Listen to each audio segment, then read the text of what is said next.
Hey, how you doing? Welcome to another time here. Welcome to another time in the book club. That's what we got to do. Sunday afternoons, West African time. 2 p.m. here, West African time. Other places, different time. Different time zones. We got to shoot this on my blog site. When YouTube live here. We're also on Instagram live. And thanks for have more Katie here. Thanks for coming along. So we're pretty much the book club. So we got to read a book, study the book, discuss the book, absorb what we can from the book, something we can apply in our life. It's not just reading a book, but see how it applies in our life, what we can learn from it so that we can do life better, we're all here to have a human experience, but in being here, we don't really know. We come here empty and we'll learn how to do life, how to do life well, so we'll learn from those who have gone ahead of us. That's why God gives that commandment, seventh commandment, the first commandment with a promise, honor your father and mother so that you can live long. It's not just been long and well, and that's what this book is about. There's a book called The Good Life, the well life. You can live long and live well. That's what this book is about. It's a good life. And God says that's the first commandment with a promise. When you honor your father and mother, you can learn from them, learn how to do life so you can do life better. You can learn from their mistakes. You can learn from their successes and do better. You don't have to reinvent the wheel. You can start where they ended. I believe that's Isaac Newton would say, that he has gone further, he has seen further because he sat on the shoulders of the giants that have gone before him. He was not foolish like some people are, to want to reinvent the wheel. Say, I want to learn my own. I want to learn my own. That's foolishness, right? When you do that, the devil is on your trail, right? You don't have enough life to learn everything you need to succeed in your life, right? That's why we read books. Some experiences people don't survive from. So we learn from other people so that we don't have to die. We can use that experience in this life, not in the life to come. We can use that experience because if we have to go through it, it might be fatal. Rather, we learn from what other people have done and do better, do better, do better. Get the apple that we're trying to get in the right way, you know?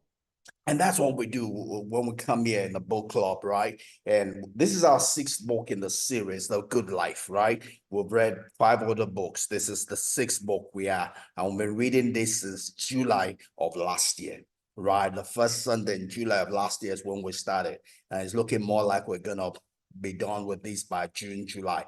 So it will have been a full year run reading this book, and it has not been a dull moment at any point in time. It's been a full ride. I've enjoyed every bit of it. None of it has been a drag. It's been powerful. It has changed my life. My life is better because I read this book. And I'm hoping that your life will be better also, as you glean from the things we have learned, as you glean from the things we are learning. You can increase your level of consciousness. You can rise up to another level of consciousness. You can become better so that you can attract better things in your life. You can become valuable, more valuable so that people can pay a higher price for you. That's the whole essence of what we do here. All right. So I'm going to go ahead with this. I'm going to bring up my slide. I do prepare a slide too that I run through because we're reading through the book. So we're pretty much, this is not wholly from me. This is just gleaning from what the book says. I bring my own life experience into it. I bring my own understanding into it. And we just get value from it. That's all we got to do, So I'm going to go into the book by bringing up my slide here. Again, on Instagram Live, there's no provision for slide, right? So you're going to have to bear with me by just seeing me go through it. But you're not going to miss anything because you have the best. You have me. All right. So I'm going to bring up a slide here and we're going to shoot this.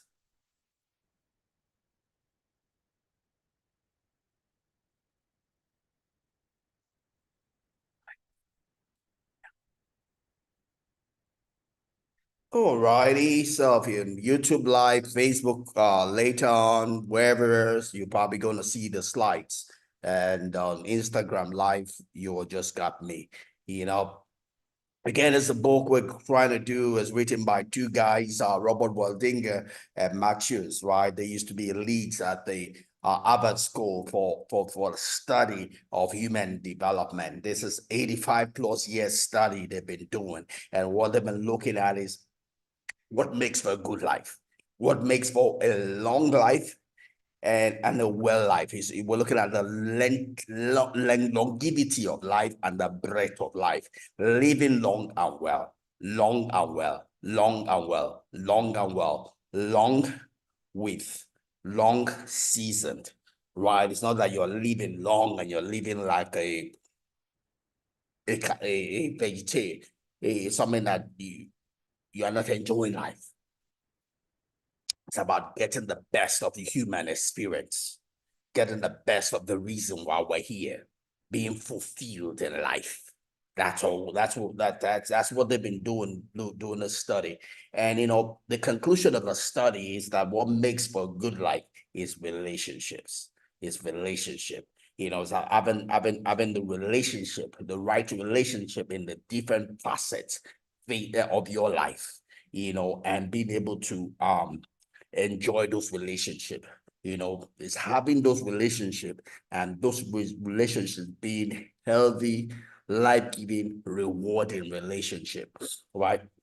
It's not having relationships that are parasitic, but having relationships that are win-win relationship, healthy relationship, relationship that feed you, not the ones that drain you. That's the secret to having a good life. It's not about money. It's not about any other thing. We're not here for money. We're not here for work per se. We're here to relate with one another. Every other thing is a pretext for the purpose and intent of relationship, right? If you miss relationship, you miss everything else. If you miss relationship, you miss everything else about life.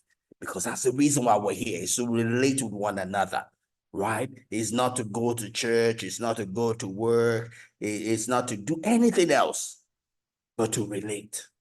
It's to relate with your children, to relate with your spouse, to relate with your siblings, to relate with your friends, make someone better, even as you yourself are becoming better. That is why we're here. That is why we're here. Again, repeating, the intent of every organism, the essence of every organism is found outside of that organism, not within the organism. The essence of every organism is found outside of that organism, not within the organism, because everything that takes place on the inside of every organism is for the intent of fulfilling purpose. And purpose is not inside that organism, it's outside that organism. Every organization, every business, the intent of that business is not found inside that business, it's found outside that business. Everything that takes place on the inside of that business is to meet the intent, the purpose that is outside of that business, right? A business exists for customers. Those customers don't exist inside that business. They exist outside that business. But everything that takes place on the inside of that business is to prepare that business to be able to relate with to be able to relate right with the customers that are outside of that business, right? That is and that applies to everything that's an organism, whether it be a business, whether it be a human being, because we're organic beings also, we're organism.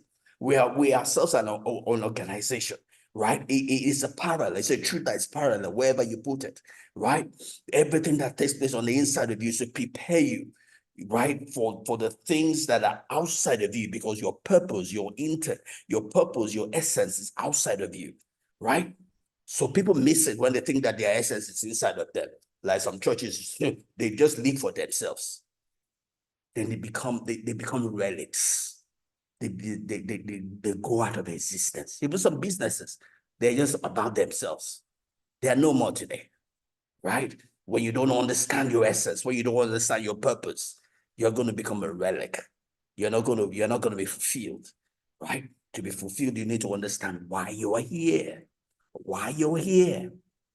If it means why you're here, you're going to become a relic. right? You're going to be forgotten. You're going to be pushed aside to be eternal, to live here and leave your mark. You should understand why you're here. So you can put your energy where your energy needs to go, right? And you can get the benefit of doing it, right?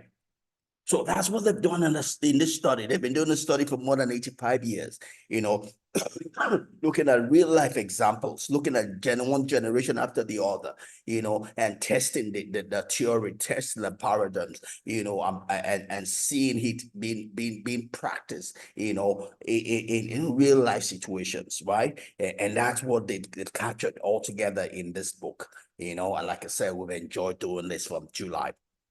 Right.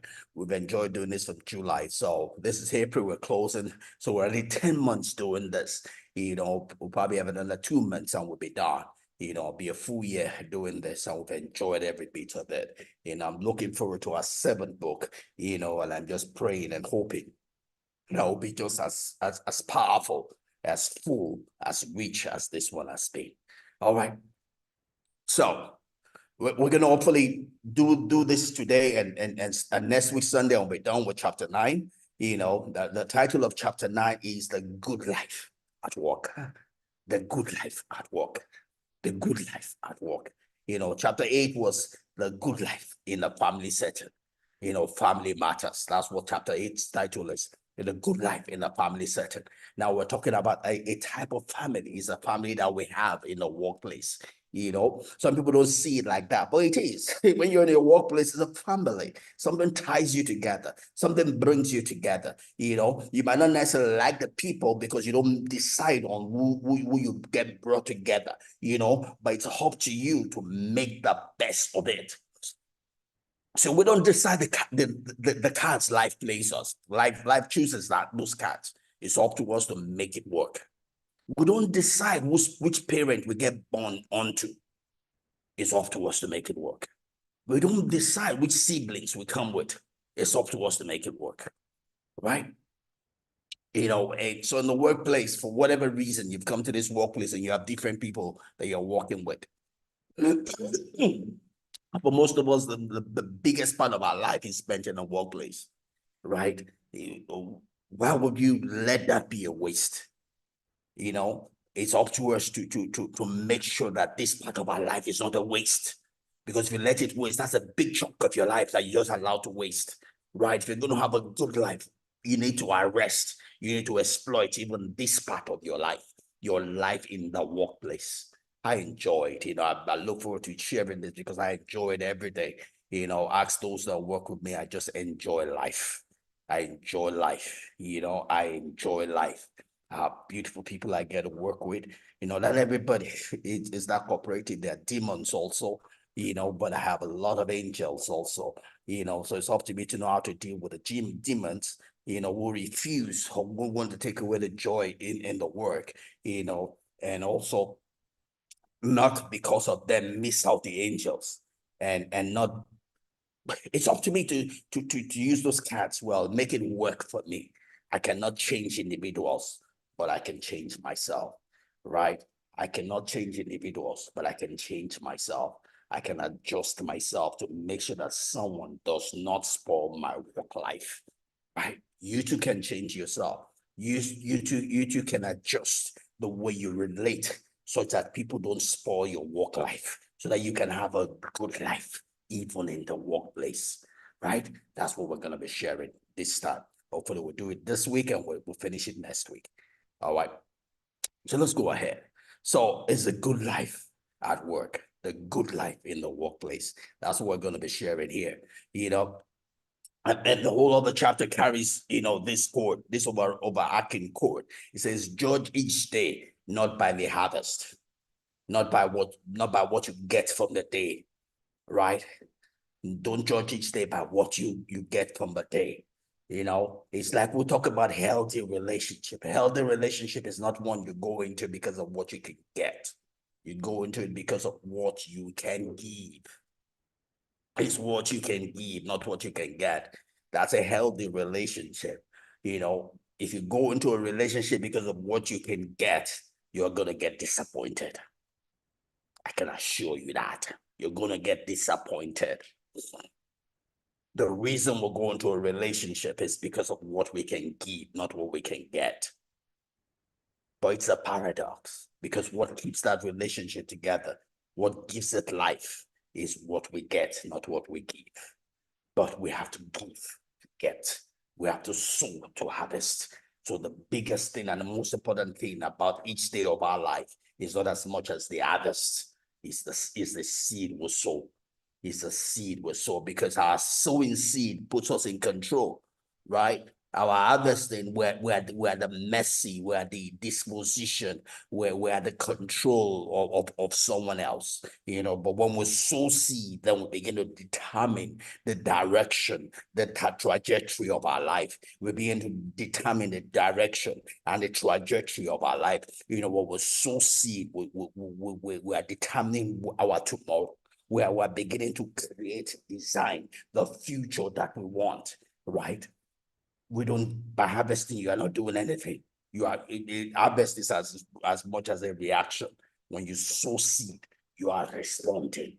You are being proactive, right? You are futuristic, right? You are intentional, right? Because you are designing your tomorrow when you sow seed, as against when all you're doing is harvesting, you know.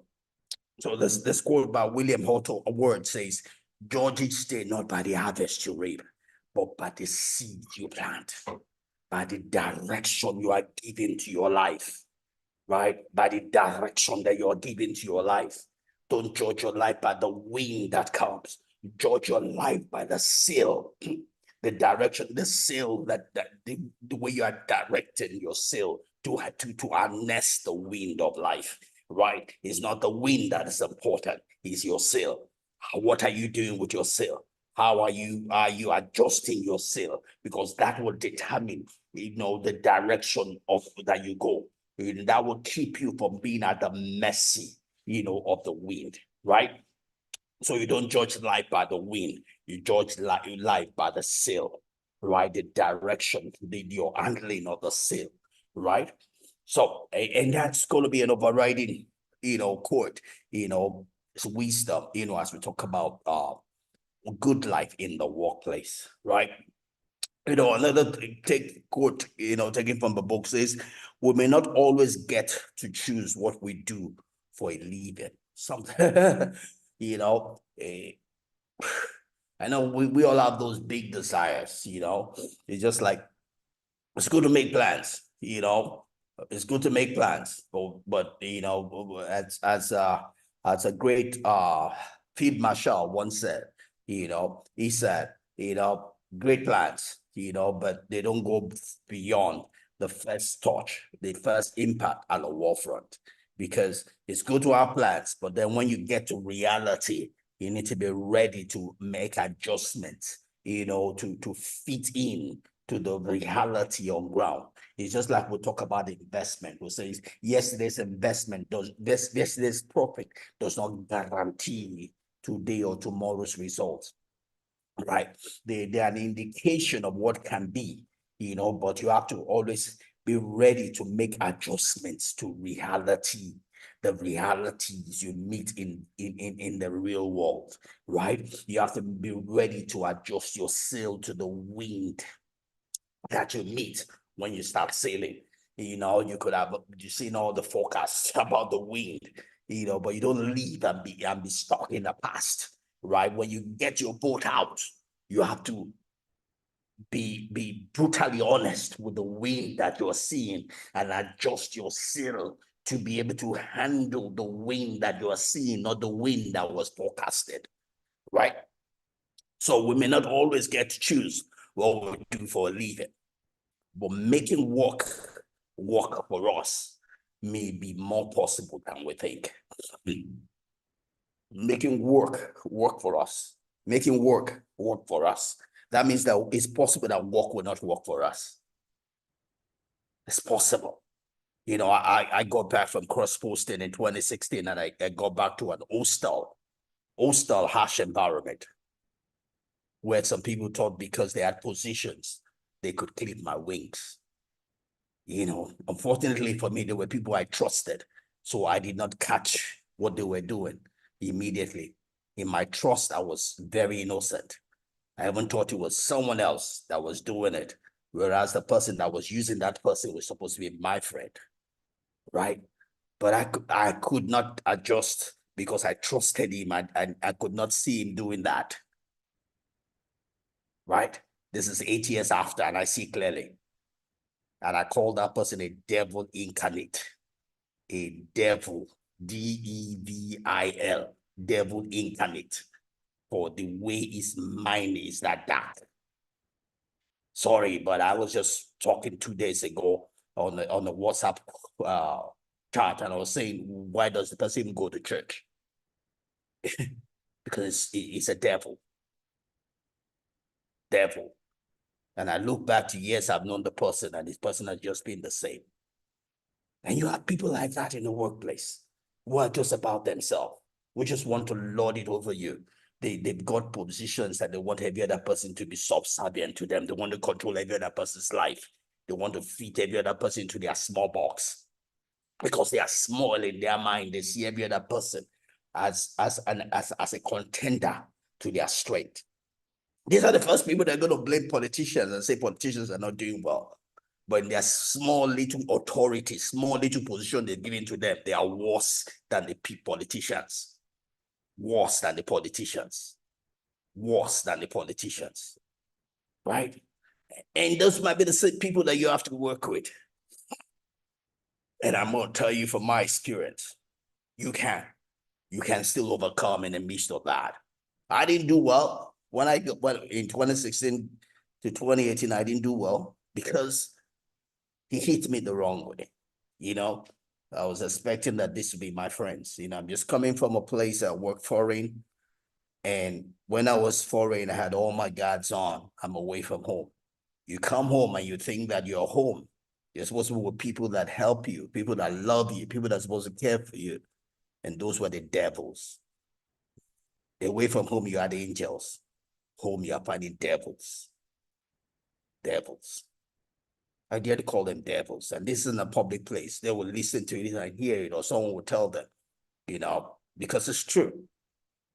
They're devils, right? And that might be your case also. You might have to work with people like that, you know, that is possible to overcome, right? I missed that I didn't overcome. I went into depression in 2018 to 2020. In the midst of all of that, I was in depression. But you see, I missed it, but I learned.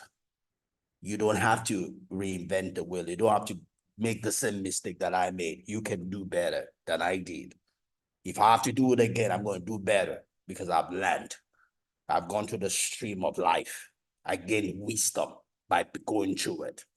You don't have to reinvent the wheel. You can do better than I did, right? So we may not always get to choose what we do for a living. That's one, you know. Maybe we do our part, we do our best, we go to school, you know, you read engineering, architecture, whatever it is that you read and you want to work for different reasons. What the final work you get might not be exactly as you planned it. Sometimes the final work you get is what you planned, but the people are not what you were praying for, right? Like me, they're not what you were praying for. You enjoy the job, but you have to work among demons. And you need the money, you need the job, but you still have to. You can excel. There are ways to do it. You can excel, you know, even in such an environment, right? So again, Robert Waldinger and Marc Schulz puts it this way: we may not always get to choose what we do for a living. We may not necessarily get to choose who we work with, but making work for us may be more possible than we think. Our job, our place is to make work for us. Our job, our place is to make the time we have been dealt work for us.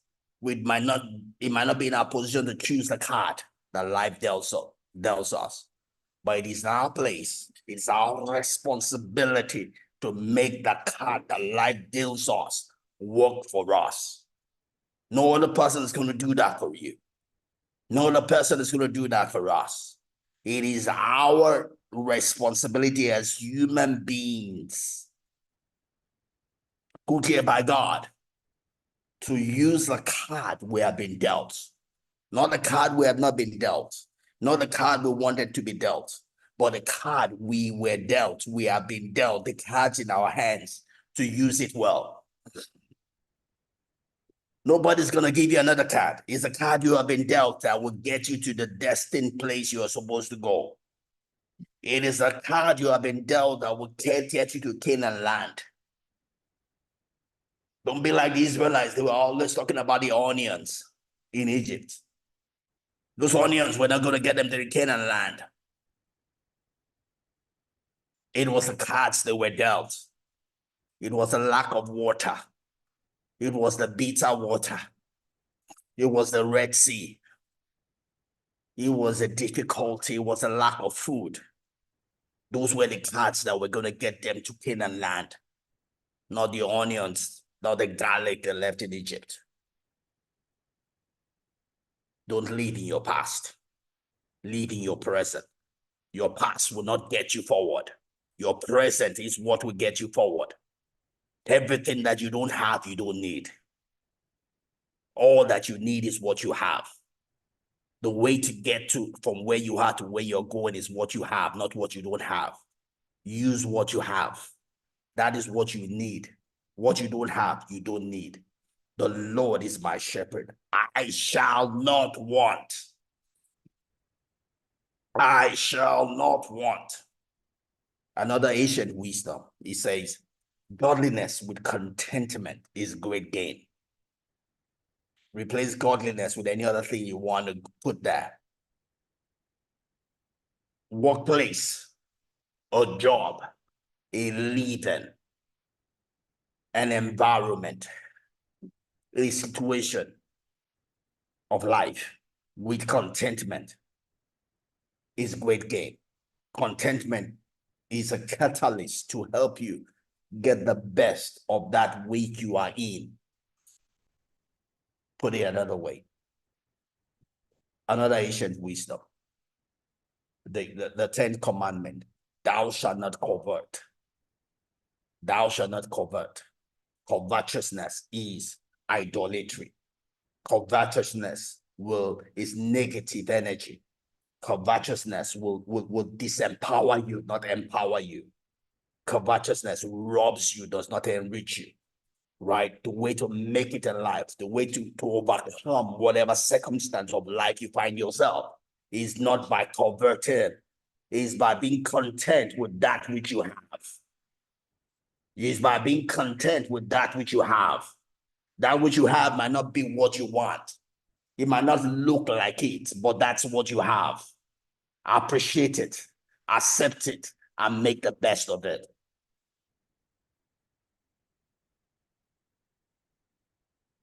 Appreciate it, accept it, discover it, and make the best of it. Because you will not get what you want until you do that. Don't live your life always looking at your neighbor's garden. There's treasure. There are acres of diamond in your own garden. You just need to take care of it. You just need to take care of it. There are acres of diamond in your own garden. You just need to take care of it. You need to water it. You need to tend it. Your garden is better than your neighbor's. You have just not done your part to your garden. Do your part to your garden, and the riches, the blessedness of the garden will come forth. There's treasure in your garden, but it's hidden because you have not done your work. Again, it says, we may not always get to choose what we do for a living.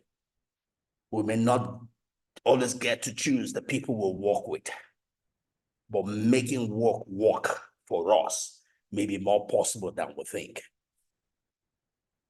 It's our job to make work that which we have to do, that place where we have to be, to make it work for us.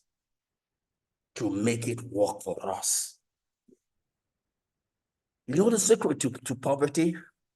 You know the secret to depression? Is wishing and not doing. If you want to be depressed, just keep on wishing. Oh, I wish I was working in the bank. Oh, I wish I was working in London. Oh, I wish I was working in that place. Oh, I wish. And not doing anything what you have right now. You're going to get depressed. You're going to be poor. The devil is going to have you to wish and not do anything with what you have in your hands. Is a secret code to opening the door to the devil into your life. It's okay to wish, but don't stay there. Do something with what you have towards what you wish. Do something with what you have in your hands towards what you wish. That is a secret to joy. That is a secret to happiness. That is a secret to good life. It's easy. It's easy to have a good life. It's easy to be wealthy. It's easy to be rich. You just have to do something with what is in your hands. Make the best of the card life has played you. Don't be stuck complaining. Don't be stuck wishing. Do something. Life is not asking you to do what you cannot do. Do what you can do. That's all life is asking of you. Life is not asking that you should do what you cannot do. Do what you can do. Do what you can do. Do what you can do. Do what you can do. Do what you can do. Stop wishing. Don't be bewitched by all of these fake prophets. Oh, to be this, to be that. That's stupid, man. Nothing is going to happen. Your life will not change until you change. Until you begin to do something about your present situation. No wishing will make your life better. Irrespective of how many testimonies you hear. The way life works is that it will answer to you according to the way you tune it. You have to tune life by making the best of what is in your hands. God is not going to come to your aid until you do your part. If you don't do your part, your life will not change. You will be like that man by the sea of Siloam. He said he had no man. He was always wishing that one man would come to his aid. I have no man. 40 years, or is it 38 years? Year 1, year 2, year 3, 38 years. Still wishing I have no man. That's foolishness. Don't let your life be like that. And God will not stop being God. It doesn't matter what your emblem is. Righteous Mary. Holy Joseph. If you don't do your part, God ain't going to do his part, and it will not stop being God. It will not stop being God. And you'll be waiting. You aren't waiting on God. You're waiting on yourself. And it's foolishness that has kept you that way. It's foolishness that has kept you that way. It's religion that has kept you that way, not God. It's religion. God gave us brain for something, to think. People always say, hey, the Spirit has not said. I have not heard from God. Read your Bible. Abraham didn't hear from God before he sent his servant to go and look for a wife for his son. He didn't wait. God didn't say, go now. He used his brain that this is the right time for my son to have a wife. So he sent the servant because he understood the time. I've not heard from God. I don't feel it yet. So God has not said. Spirituality has made more poor people out of Christians. Oh, did I use the word spirituality? No. Religiosity. Foolishness. Ignorance. Lack of understanding. Our lives can be better if only we can kill religion. We can walk with the understanding of God, understanding of his word. He says, my people perish for lack of knowledge. They suffer for lack of knowledge, not lack of God. God's hand is shortened by our ignorance. We think we are spiritual, but we're not spiritual. We're just simply religious and stupid. religious and stupid. Religious and stupid. We delay our blessing because we are looking for some special feeling. Whereas God has given us a brain to think. We shut our brain down. We're looking for some special feeling, some carnal feeling. That's not God. That's just simply religion. That's just simply stupidity. God has given us the ability to make the best of what's in our hands. And God doesn't come to interfere. But it will help us when we make the right decision. When we look at the last verse of Hebrews chapter 5, right? The Bible talks about those who are mature, that those who have trained their senses to be able to discern between good and evil. They are not waiting to have a head. God has not spoken. Now, God expects to mature by reason of experience, to be able to discern between good and evil. Between good and evil. By reason of experience. Bible says by reason of exercising of their senses, they're able to discern between good and evil.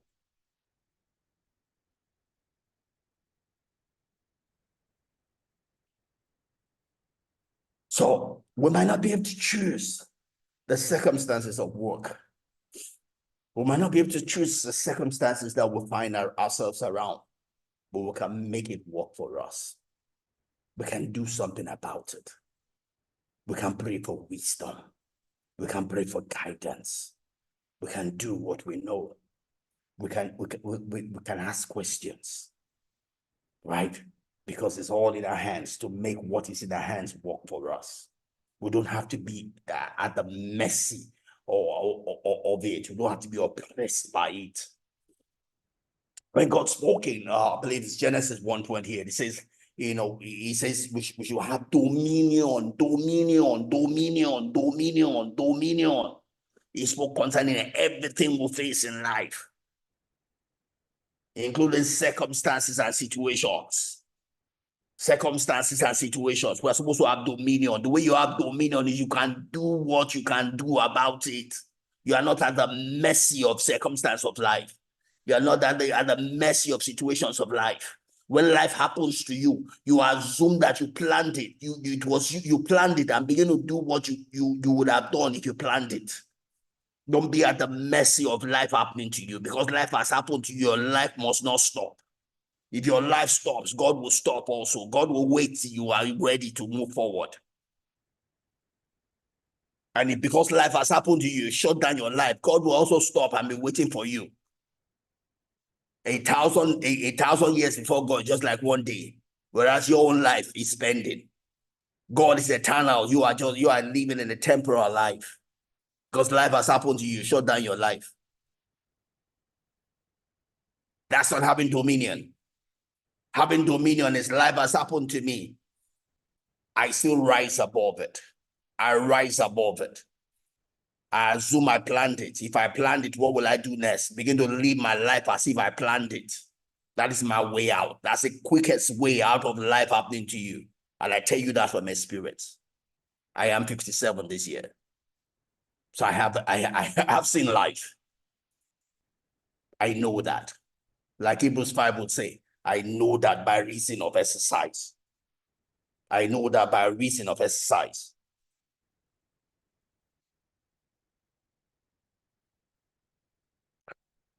Let's go back to the book. It says we may not always get to choose what we do for a living, but making work for us may be more possible than we think. We may not get to choose how life happens to us, but we can make it work. We can make it work. You have a visa situation, your child is sick, you are sick, you lost a parent, you lost a job, whatever it is, you can make it work for you. You don't have to be at the mercy of that occurrence. You don't have to be at the mercy of that occurrence. It's only a chapter. It's only a page in your life.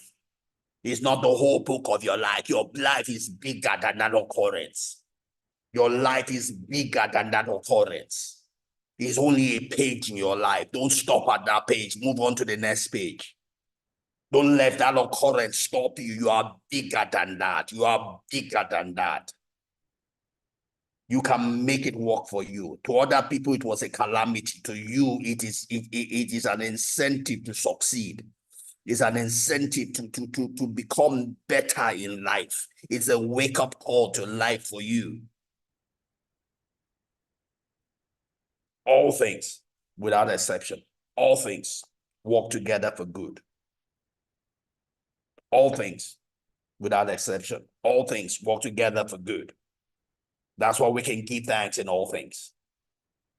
In every calamity, there's a seed of an equal or higher reward. There's treasure in the high of the storm. You can use a seeming calamity to go to the next level of your life. If only you would not settle. If only you would not shut down.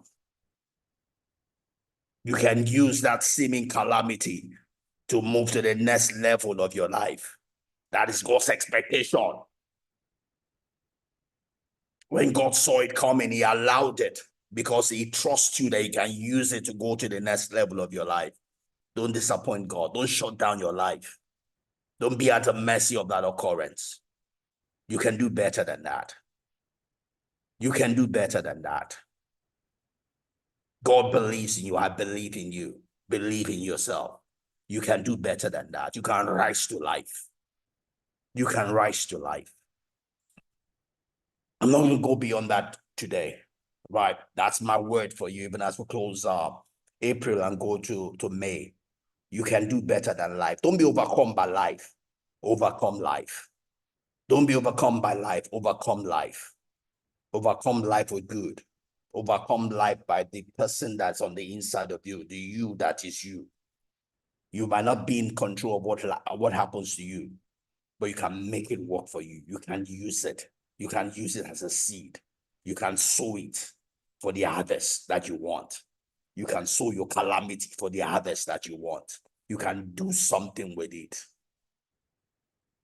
Let it wake you to life. Let it wake you to success. Let it wake you to victory. Let it wake you to your destiny. Thank you.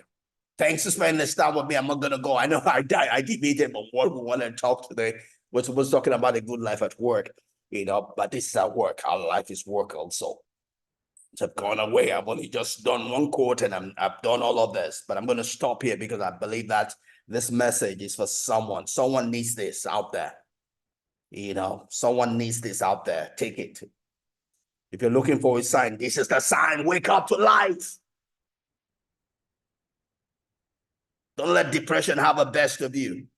Wake up to life. You aren't waiting on God. God is waiting on you. Wake up to life. Rise up and leave. Rise up and leave. You have no excuse to keep on sleeping, lying down on that mat. Rise up and leave. Stop saying you're waiting for man. No man is coming. You are the man that needs to wake up. You have been waiting for yourself. Now wake up and leave. Rise up and leave. Rise up and walk.